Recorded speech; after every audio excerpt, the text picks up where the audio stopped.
इस वीडियो के अंदर हम देखने वाले हैं कि परमानेंट ड्राइविंग लाइसेंस, जिसे रेगुलर ड्राइविंग लाइसेंस भी कहा जाता है, इसके लिए आपको ऑनलाइन कैसे अप्लाई करना है। लेटेस्ट तरीका दिखाऊंगा जहां पर अप्लाई कैसे करना है, कितनी फीस आपको पे करनी है और इसका जो टेस्ट होगा वो कैसे होगा, सारी इंफॉर्मेशन आपको मिलेगी। और डीएल अपना जनरेट होते ही डाउनलोड कर पाओगे। फिजिकल डीएल आपके घर के पते पर पोस्ट के माध्यम से आ जाएगा।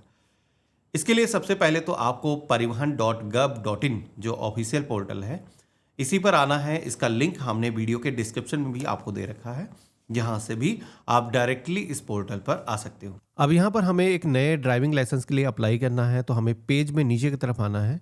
यहाँ पर एक ऑप्शन दिखेगा ड्राइवर्स/लर्निंग लाइसेंस का, तो हम इसी ऑप्शन पे क्लिक करेंगे और इसके बाद में हमें अपना जो स्टेट है वो सेलेक्ट करना है। तो यहाँ पर हमने अपना जो स्टेट है चूज कर लिया है। इसके बाद में ये जो पेज है ऑटोमेटिक रिडायरेक्ट होगा और आप अपने स्टेट के परिवहन डिपार्टमेंट के पेज पर आ जाओगे, जहां पर आप देखोगे कि आज की डेट में आरटीओ डिपार्टमेंट ने बहुत सारी सर्विसेज ई-केवाईसी के माध्यम से कॉन्टेक्टलेस प्रोसेस से अवेल कराना शुरू कर दिया है, जिसमें कि लर्निंग लाइसेंस जारी करना हो, ड्राइविंग लाइसेंस को रिन्यू करना हो, तो इस तरीके के काम आप घर बैठे कर सकते हो। आपको आरटीओ ऑफिस जाने की ज़रूरत नहीं होगी। तो हम इसको क्लोज कर देंगे। अब हमारे सामने कुछ इस तरीके का डैशबोर्ड आएगा। तो देखो, अभी हम परमानेंट लाइसेंस बनाने वाले हैं, यानी कि रेगुलर लाइसेंस बनाने वाले हैं। तो हम यहाँ पर सेकंड वाला जो ऑप्शन मिलता है अप्लाई फॉर ड्राइविंग लाइसेंस, इस ऑप्शन पे क्लिक करेंगे। देखो, ड्राइविंग लाइसेंस का ये सेकंड पार्ट है। अगर आपने लर्निंग लाइसेंस अभी नहीं बनाया है तो फिर आपको आई बटन में वीडियो दे दूंगा। पहले आपको वो लाइसेंस बनाना होगा, क्योंकि अभी आप देखोगे कि आगे लाइसेंस नंबर डालने की जरूरत होगी, जो आपका लर्निंग लाइसेंस है। हम यहाँ पर कंटिन्यू के ऑप्शन पे क्लिक करेंगे तो अभी आप देखोगे कि वो जो ऑप्शन है आ चुका है होल्डिंग लर्निंग लाइसेंस का। तो हमारे पास में पहले से लर्निंग लाइसेंस नंबर है, क्योंकि हमने इसका ऑनलाइन टेस्ट दिया था। और वो जो लाइसेंस नंबर है जो A4 पेपर पर निकलता है, उस पर आप देखोगे तो उस पर जो है लर्निंग लाइसेंस नंबर मेंशन होगा। अब कुछ स्टेट के अंदर लाइसेंस नंबर अलग अलग सीरीज चलती है। किसी जगहों पर क्या होता है, स्लैश करके नंबर मिलता है, कुछ जगहों पर स्पेस दे करके लाइसेंस नंबर होता है। तो जैसा लाइसेंस नंबर उस पर मेंशन है, आपको सेम वैसा ही दर्ज करना है। और साथ ही में आपको अपनी जो डेट ऑफ बर्थ है, इस कैलेंडर के ऑप्शन पे क्लिक करके सबसे पहले तो ईयर और मंथ और डेट को चूज करना है। ये जो कैप्चा कोड दिखेगा, कैप्चा कोड सेम हम यहाँ पर दर्ज करेंगे और ओके के ऑप्शन पे क्लिक करेंगे तो हमारे सामने नेक्स्ट पेज आएगा कुछ इस तरीके का। कैप्चा कोड दिखाया गया, इसको सेम यहाँ पर दर्ज करना है और जनरेट ओटीपी के ऑप्शन पे क्लिक करना है। तो आपके फ़ोन पर एक वेरिफिकेशन के लिए मैसेज के माध्यम से कोड आएगा, आप यहाँ पर दर्ज करोगे। आई हेयर वे के ऑप्शन पे क्लिक करेंगे और इसके बाद में सबमिट ओटीपी के ऑप्शन पे क्लिक करेंगे। तो अब आप देखोगे कि हमारे सामने हमारे लर्निंग लाइसेंस से सारी इंफॉर्मेशन यहाँ पर फेच होकर के आ चुकी है। हमें पेज में नीचे की तरफ आना है। अब यहाँ पर मेन चीज़ देखो, यहाँ पर ध्यान रखना है कि देखो, लाइसेंस के लिए आगे अगर आप बढ़ रहे हो तो लर्निंग लाइसेंस के अंदर भले ही आपने अपने व्हीकल सेलेक्ट किया होगा, किस व्हीकल को चलाने के लिए लाइसेंस बना रहे हैं, लेकिन अभी ये जो परमानेंट लाइसेंस बनेगा, जिस पर भी आपके जो व्हीकल हैं वो सेलेक्ट करना होगा। एक व्हीकल को सेलेक्ट करेंगे, एरो के ऑप्शन पे क्लिक करेंगे तो इस सेलेक्टेड के सेक्शन में आ जाएगा। इसी तरीके से लाइट मोटर व्हीकल, यानी कार को चलाने के लिए ये भी व्हीकल हम यहाँ पर सेलेक्ट करेंगे और एरो के ऑप्शन पे क्लिक करेंगे तो ये दोनों व्हीकल हमारे सेलेक्ट हो चुके हैं। कैप्चा अगेन यहाँ पर दर्ज करना है और इसके बाद में हमें सबमिट के ऑप्शन पे क्लिक करना है। तो यहाँ पर अब आप सभी के सामने पॉपअप आएगा कि जो एड्रेस यहाँ पर आपका अभी ड्राइविंग लाइसेंस के अंदर है वही प्रिंट होकर के आपके स्मार्ट कार्ड पर आएगा, यानी कि लर्निंग लाइसेंस पर जो एड्रेस है। क्योंकि हमने इसके अंदर कोई चेंजेस किया नहीं, किसी के केस में ऐसा हो सकता है, अगर चेंजेस करने की ज़रूरत है तो कर सकता है। मेरे केस में ये एड्रेस बिल्कुल परफेक्ट दिख रहा है। हम यहाँ पर ओके के ऑप्शन पे क्लिक करेंगे तो अभी आप देखोगे कि हमारे सामने एप्लीकेशन का जो रेफरेंस आईडी है वो यहाँ पर जनरेट होकर के आ चुकी है। अब यहाँ पर एक प्रिंट आउट भी मिलता है, इसको प्रिंट करके अपने पास में रख सकते हो। एक चीज़ यहाँ पर बता देता हूँ कि लर्निंग लाइसेंस जब भी हम बनाते हैं तो उसमें भी हमें एप्लीकेशन नंबर मिलता है और परमानेंट लाइसेंस के लिए जब भी हम अप्लाई करते हैं तो उसमें भी हमें एक नया रेफरेंस नंबर, यानी कि एप्लीकेशन नंबर मिलता है। तो ये चीज़ आपको ध्यान रखना है। कई बार हमने देखा है लोग कंफ्यूज हो जाते हैं, मोबाइल में मैसेज पड़े रहते हैं और पुराना वाला नंबर दर्ज करके आप परमानेंट लाइसेंस के लिए आगे बढ़ते हो, तो ये नहीं काम करता है।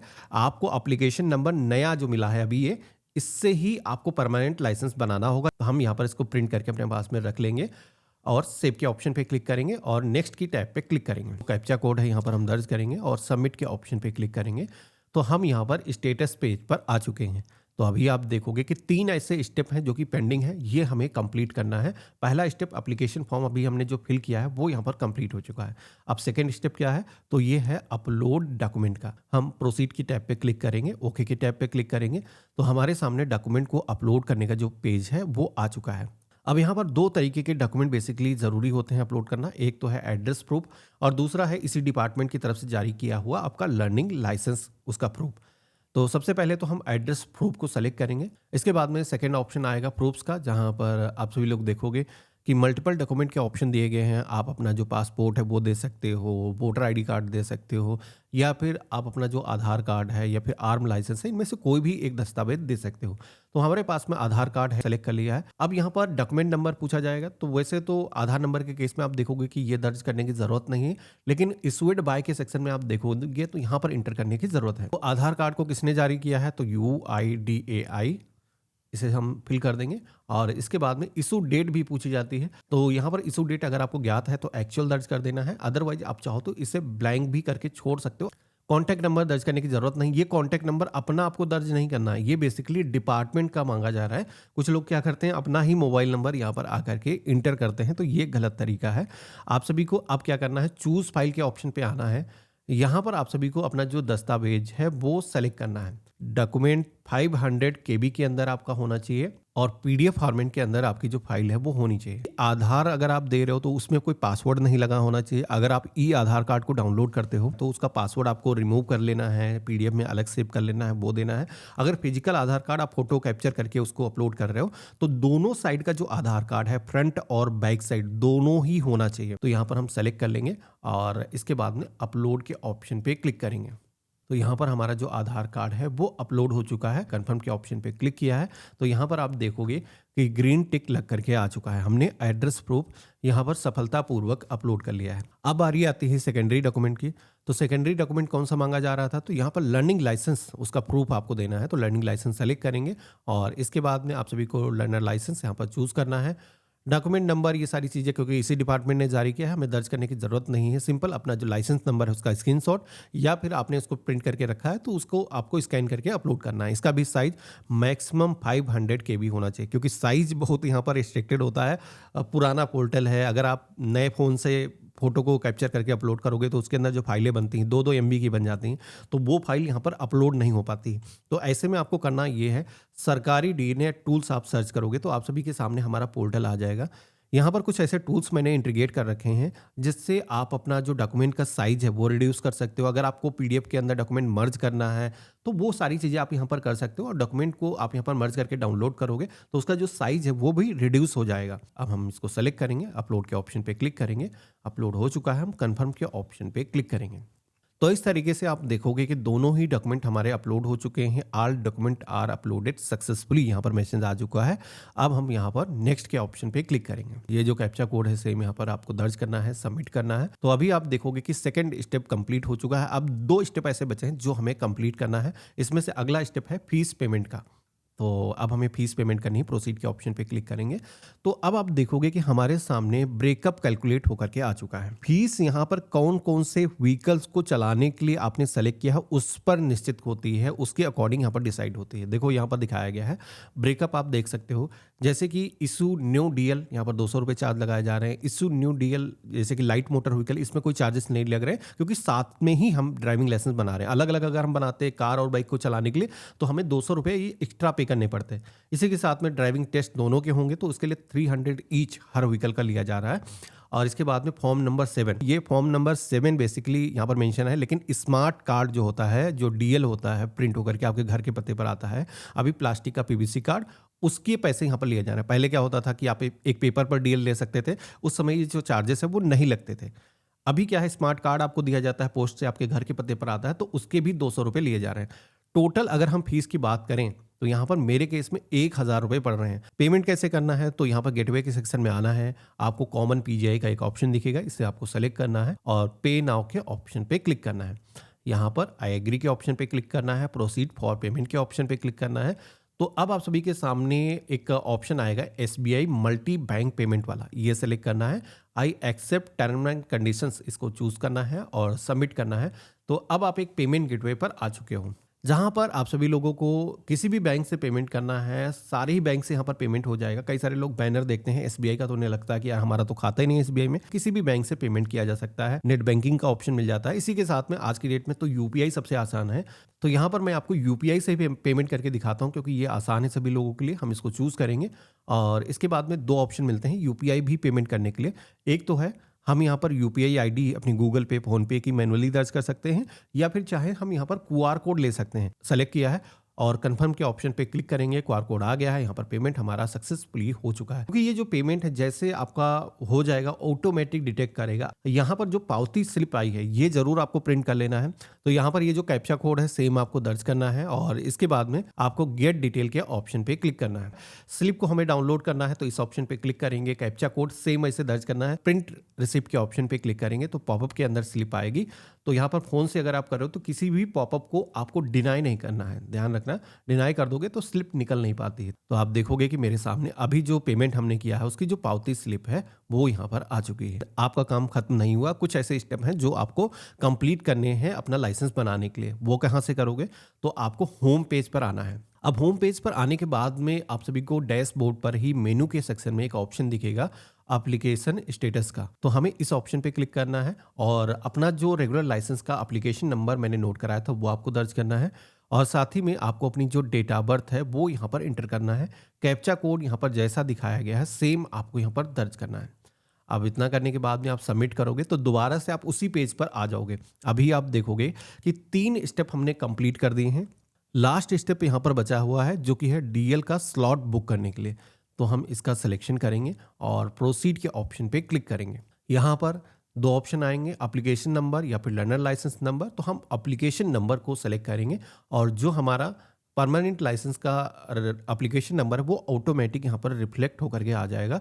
कैप्चा कोड यहाँ पर सेम दर्ज करना है और सबमिट के ऑप्शन पे क्लिक करना है। तो अब आप सभी के सामने वो व्हीकल दिखेंगे जिनका आपने लर्निंग लाइसेंस बनाया है, जिनका आपने टेस्ट दिया है।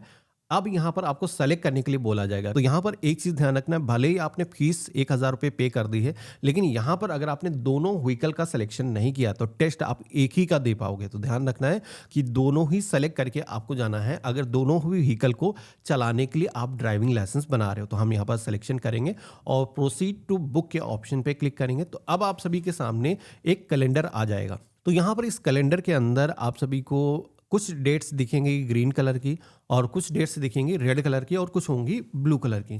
तो यहाँ पर ग्रीन कलर की जो भी डेट्स हैं, इन डेट में आरटीओ ऑफिस वर्किंग है और इस डेट के अंदर आप अपना जो टेस्ट है वो दे सकते हो। तो यहाँ पर हमें अपने कंफर्ट के अकॉर्डिंग जिस भी डेट के अंदर हम फ्री हैं आरटीओ ऑफिस में जा करके अपना टेस्ट दे सकते हैं, उस डेट का जो है सिलेक्शन करेंगे। जैसे कि आप देखोगे कि हमने यहाँ पर एक डेट को चूज़ किया है तो उसके बाद में हमारे सामने टाइम स्लॉट को भी चूज़ करने का ऑप्शन आ जाएगा कि किस समय पर आप अपना जो टेस्ट है वो देना चाहते हो। तो यहाँ पर 3 टाइम स्लॉट चलते हैं आरटीओ ऑफिस में। एक चलता है 10 से 12 जो मॉर्निंग की स्लॉट होती है और फिर आफ्टरनून की स्लॉट होती है 12:30 बजे से लेकर के 2:30 बजे तक का ये स्लॉट रहता है। इसी के साथ में 3 बजे से लेकर के 17 यानी कि 5 बजे तक का एक स्लॉट रहता है।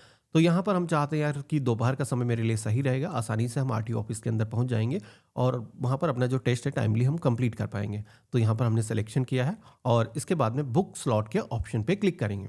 तो अब आप सभी के मोबाइल फ़ोन पर साथ ही में ईमेल पर एक ओटीपी सेंड किया जाएगा, जो कि आप इस पर टिक करके ईमेल पर भी ले सकते हो। और ये जो ओटीपी है, जो सिक्योरिटी कोड है, आपको यहाँ पर दर्ज करना है बुक करने के लिए। आप देखोगे कि हमने जैसे ही सबमिट किया है ओटीपी को एंटर करके, अगला पेज आता है कंफर्मेशन का। कंफर्म टू स्लॉट बुक इस ऑप्शन पे क्लिक करना है। तो अभी आप देखोगे कि हमारे सामने एप्लीकेशन नंबर जो है यहाँ पर मेंशन होकर के आ चुका है। प्रिंट करने का ऑप्शन रहता है, तो ये जो डिटेल है आप प्रिंट करके अपने पास में सुरक्षित करके रख सकते हो। अब आपको करना ये है, आरटीओ ऑफिस जब भी आप जा रहे हो उससे पहले कुछ ऐसे डॉक्यूमेंट हैं जो कि आरटीओ ऑफिस अगर आप जा रहे हो तो वो कैरी करना काफ़ी ज़रूरी है, जिसमें से आप दोबारा से स्टेटस पेज पर आओगे। जैसे कि हमने अपना एप्लीकेशन नंबर दर्ज करके और यहाँ पर डेट ऑफ बर्थ को दर्ज करके स्टेटस में आए हैं, तो यहाँ पर सारे ही फॉर्म आपको डाउनलोड करने का ऑप्शन मिल जाता है। जैसे कि एप्लीकेशन स्लिप हो गया और इसी के साथ में एप्लीकेशन फॉर्म भरा हुआ वो भी यहाँ पर आपको मिल जाता है और सेल्फ डिक्लेरेशन फॉर्म जो हमने लर्निंग का जब टेस्ट दिया था वो भी यहाँ पर आपको मिल जाता है और डीएल स्लॉट का जो एक्नॉलेजमेंट नंबर है वो भी यहाँ पर आपको मिल जाता है। तो यानी कि ये जितने भी प्रिंट आउट यहाँ पर दिए गए हैं इनको आपको ज़रूर निकाल लेना है। और पेमेंट का जो स्लिप है वो भी मैंने बताया था कि वो भी ज़रूरी है।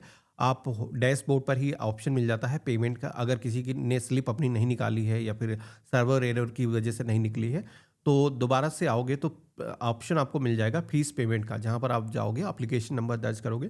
तो अगर आपका जो है पेमेंट पहले से हो रखा होगा, तो अलग से आपको दोबारा पेमेंट करने की ज़रूरत नहीं है, आपको स्लिप वहाँ पर मिल जाएगी। अब ये करने के बाद में आरटीओ ऑफिस के अंदर जब भी आप जाओगे तो वहाँ पर आप सभी को डॉक्यूमेंट वेरिफिकेशन कराना होगा। निश्चित जो भी अपॉइंटमेंट की डेट है वो आपकी स्लिप पर रहती है, और उसके बाद में आप सभी का जो सिग्नेचर है वहाँ पर लिया जाता है, जो कि एक स्लेट रहती है, फोटोग्राफ कैप्चर किया जाता है, और साथ ही में टेस्ट का जो टाइम है, जो व्हीकल को ड्राइव करके देखा जाता है, उसका आपको टाइम प्रोवाइड कर दिया जाता है। उस टाइम पर आप व्हीकल को ड्राइव करके दिखाते हो तो आपका जो है एग्ज़ाम क्वालिफाई हो जाता है, और उसके शाम को ही मैसेज आ जाता है कि आपका जो डीएल है वो जनरेट हो चुका है। अब आरटीओ ऑफिस जब भी आप जा रहे हो तो अपना जो वाहन है साथ में लेकर के जाना है। हालांकि कुछ मेट्रो शहरों के अंदर ऐसे आरटीओ ऑफिस हैं जहां पर ये फैसिलिटी आपको मिल जाती है कि आरटीओ ऑफिस का ही आप वाहन इस्तेमाल कर सकते हो, लेकिन ये फैसिलिटी सारे ही आरटीओ ऑफिस के अंदर नहीं मिलती है। तो ये पता कर लेना है और उसके हिसाब से आपको जाना है, और आपका जो लाइसेंस है जैसे जनरेट होगा आपके घर के पते पर पोस्ट के माध्यम से आ जाएगा। आशा करता हूँ वीडियो आपको काफ़ी पसंद आया होगा। वीडियो पसंद आया इसे लाइक करिएगा। अगर आप सभी के मन में कोई भी सवाल रह गए हैं तो मुझे कमेंट में लिख करके बता सकते हो, मैं उसको ज़रूर आंसर करूँगा। हम मिलते हैं ऐसे ही एक नए यूज़फुल वीडियो के अंदर। तब तक के लिए गुड बाय, जय हिंद।